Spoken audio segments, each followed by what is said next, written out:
வணக்கம். நீங்க ஒரு ஸ்கூல் லீடரா இருக்கீங்களா? அப்போ கண்டிப்பா இந்த அனுபவம் உங்களுக்கு இருக்கும். புஸ்தகத்துல படிக்கிற மேனேஜ்மெண்ட் தியரிக்கும் நம்ம கிளாஸ் ரூம்ல நடக்கிற நிஜத்துக்கும் நடுவுல ஒரு பெரிய கேப் இருக்கும் இல்லையா? அந்த கேப்பை எப்படி ஃபில் பண்றது? அந்த தியரி எல்லாத்தையும் எப்படி பிராக்டிக்கலா நமக்கு யூஸ் ஆகிற டூல்ஸா மாத்துறது? வாங்க, இந்த பயணத்துல நாம சேர்ந்து அதை கண்டுபிடிக்கலாம். சரி, முதல்ல இந்த ஒரு கேள்வியிலிருந்தே ஆரம்பிக்கலாம்.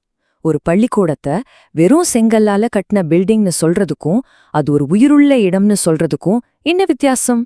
ஒரு லீடரா அந்த ஸ்கூலுக்கு நீங்க கொடுக்கற அந்த உயிர், அந்த ஆன்மா எது? யோசிச்சு பாருங்க. இந்த மாதிரி கேள்விகளுக்கு பதில் தேட ஆரம்பிக்கிறது தான் ஒரு சூப்பரான லீடர்ஷிப்கான முதல் படி. ஓகே, நம்ம பயணத்தோட முதல் ஸ்டெப் என்ன தெரியுமா? நம்ம பார்க்குற விதத்தையே கொஞ்சம் மாத்தணும். ஸ்கூல்ல சும்மா பாடம் சொல்லித்தர இடமா மட்டும் பார்க்காம அதோட டிஎன்ஏவையே புரிஞ்சுக்க முயற்சி பண்ணணும். அதாவது அதோட அஸ்திவாரம், அதோட கட்டமைப்பு எப்படி இருக்குன்னு ஆழமா பார்க்கணும்.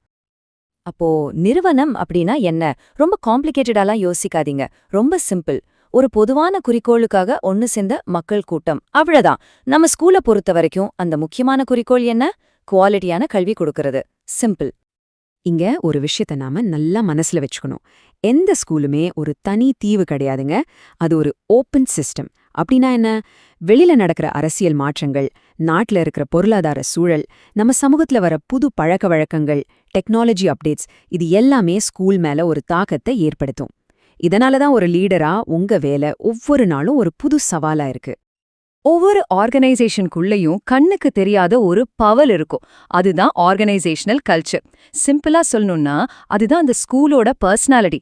இங்கெல்லாம் இப்படிதான் நடக்கும் அப்படின்னு ஒரு எழுதப்படாத விதி இருக்குமே, அதுதான் இது. எல்லாருடைய நம்பிக்கைகள், மதிப்புகள், அவங்க மனப்பான்மை எல்லாம் சேர்ந்துதான் இந்த கல்ச்சரை உருவாக்குது. ஓகே, இப்போ ஸ்கூலோட கட்டமைப்பை பத்தி புரிஞ்சுக்கிட்டோம். அடுத்து ஒரு லீடர் எங்க கவனம் செலுத்தணும்? அந்த கட்டமைப்புக்கு உயிர் கொடுக்கிற மனுஷங்க மேலதான். அதாவது ஸ்கூலுக்குள்ள இருக்கிற மக்கள், அவங்க எப்படி ஒருத்தருக்கு ஒருத்தர் கனெக்ட் ஆகியிருக்காங்கங்கிற அந்த சோஷியல் நெட்வொர்க்கை நாம புரிஞ்சுக்கணும். பொதுவா ஸ்கூல்ஸ்ல 2 டைப் ஆஃப் குரூப்ஸ் இருக்கும். ஒன்னு ஃபார்மல் குரூப்ஸ், அதாவது PTA meeting, department heads meeting மாதிரி அதிகாரப்பூர்வமா பிளான் பண்ணி உருவாக்குனது. இன்னொன்னு இன்ஃபார்மல் குரூப்ஸ். இது ரொம்ப சுவாரஸ்யமானது. லஞ்ச் டைம்ல ஒன்னா சாப்பிட்ற டீச்சர்ஸ், இல்ல ஒரே மாதிரி யோசிக்கிற நண்பர்கள்னு அவங்களா இயல்பா உருவாகிறது. ஒரு லீடரா நீங்க இந்த இன்ஃபார்மல் குரூப்ஸோட பவரை மட்டும் என்னைக்குமே குறைச்சே எடை போடவே கூடாது. அது ரொம்ப முக்கியம். இந்த இன்ஃபார்மல் குரூப்ஸ்குள்ளேயே ஒரு 4 வகை இருக்கு. முதல்ல அக்கறையற்ற குழுக்கள்.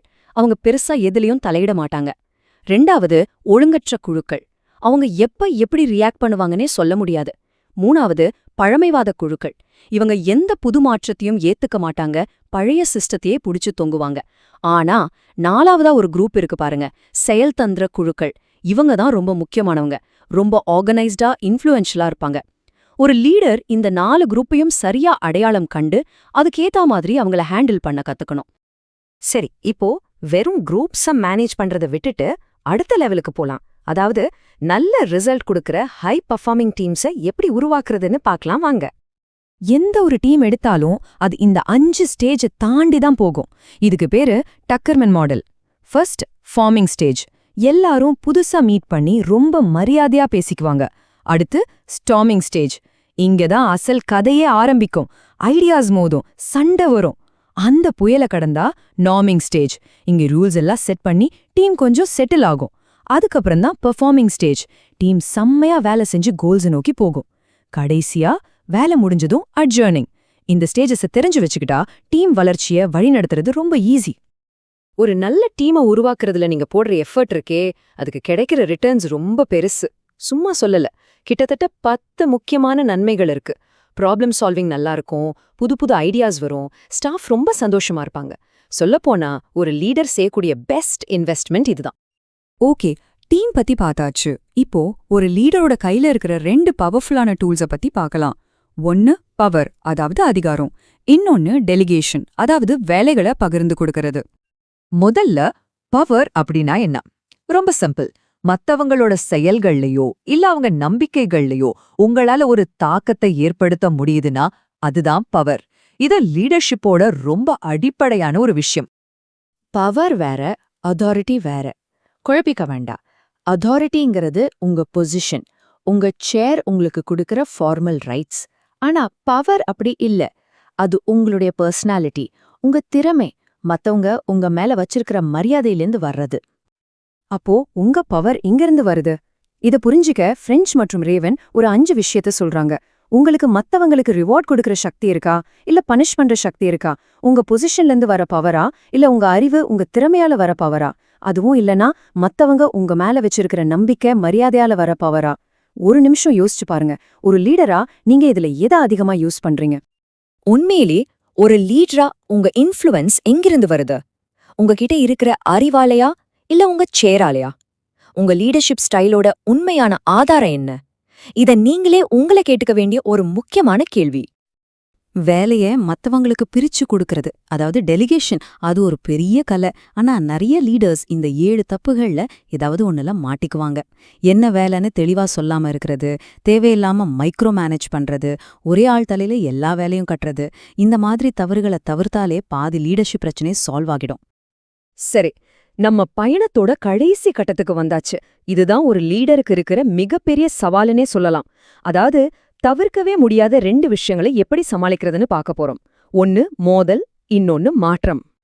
கான்ஃப்ளிக்ட், அதாவது மோதலை பத்தி நம்ம பார்வை காலப்போக்குல ரொம்பவே மாறி இருக்கு. முன்னாடியெல்லாம் ஐயோ சண்டையா, அது கெட்டது, அதை தவிர்க்கணும்னு நினைச்சாங்க. அதுக்கப்புறம் சரி சண்டை வர்றது இயல்புதான் அப்படின்னு ஏத்துக்கிட்டாங்க.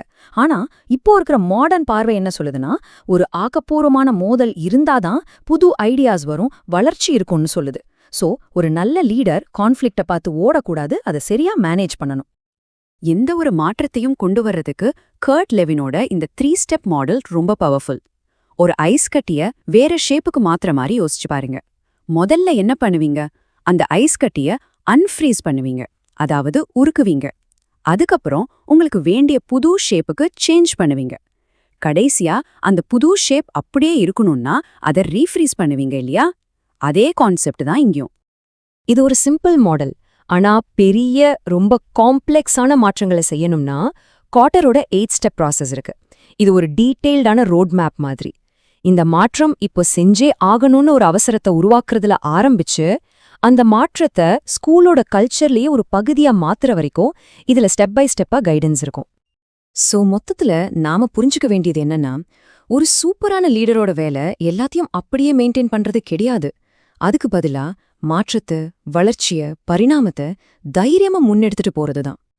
இப்போ உங்க கையில சில முக்கியமான டூல்ஸ் இருக்கு. நம்மளோட இந்த ஆய்வு பயணம் இங்க முடியுது. ஆனா ஒரு லீடரா உங்க உண்மையான பயணம் இப்போதான் ஆரம்பமாகுது. யோசிச்சு பாருங்க, இந்த டூல்ஸை வச்சு உங்க ஸ்கூல்ல நீங்க கொண்டு வர போற முதல் நல்ல மாற்றம் எது? யோசிக்காதீங்க, இன்னைக்கே அதை ஆரம்பிங்க.